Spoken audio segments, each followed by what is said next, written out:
Ben mücadele tabi olur. Bugün günde Halk Bankası'nda Çorbaçka Güneşi boyunca yayın setlerimizde bu şanı biraz şükür olmaktayım. Mavli'nin hem de Enberli'nin Mavli'nin Halkalı tarafı uyuşması hem de Halkalı Tıkanç tarafı banki. Bizlerin banki kırmızı raziyete biladı.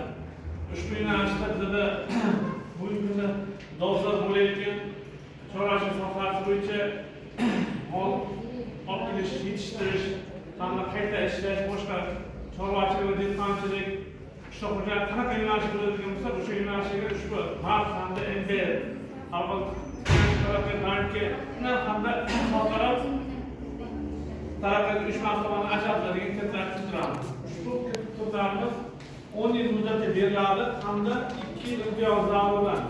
Ushbu kreditlarimizda qaytarma stavkasi, ya'ni 14% bo'ladigan bo'lsa, o'shanga +3, ya'ni 12% beriladi.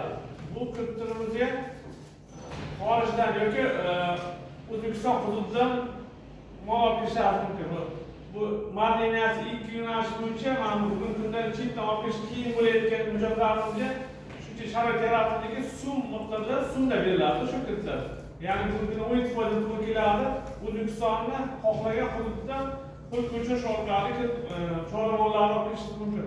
Agarda bo'rdoqchilik yo'nalishi, ya'ni o'zimiz mahalliy tilda olgancha ho'kizga bo'ladigan bo'lsa, u 4 yil muddatga beriladi. Bu to'lash muddati yiliga 2 marta to'lanadi, har 6 oyda bir marta to'lanadi. 10 yil muddatga beriladi, 2 yil imtiyozi bilan. Faqat bunga talab qilinadigan hujjatlar o'sha yuridik shaxs sifatida ro'yxatdan o'tgan hamda bu nima bo'lishi kerak? O'zini chorvachilik bo'yicha yeriga ega bo'lishi kerak. Mayli o'sha molxonasi, kadastr boshqasi bo'lmasa, misol uchun siz yeringiz bor, yeringiz bo'lsa bo'ldi. O'sha talab qilingan keyin ikkinchi darajali zaloglar, titrli o'tgan tarafda zalog boshqalar talab qilinadi. Bundan tashqari hozirgi kredit liniyasi, fan liniyasi aytiladi, Fransiya taraqqiyot liniyasi. Ushbu ham xuddi shu yo'nalishda bo'linadi. Agarda sizlar chetdan mol olib kelganingizda, ana shu summani valyuta qilib, konvertatsiya qilib chetga chiqarib berishingiz mumkin. Xohlang valyutada oling, xohlang milliy valyuta summa olishingiz mumkin.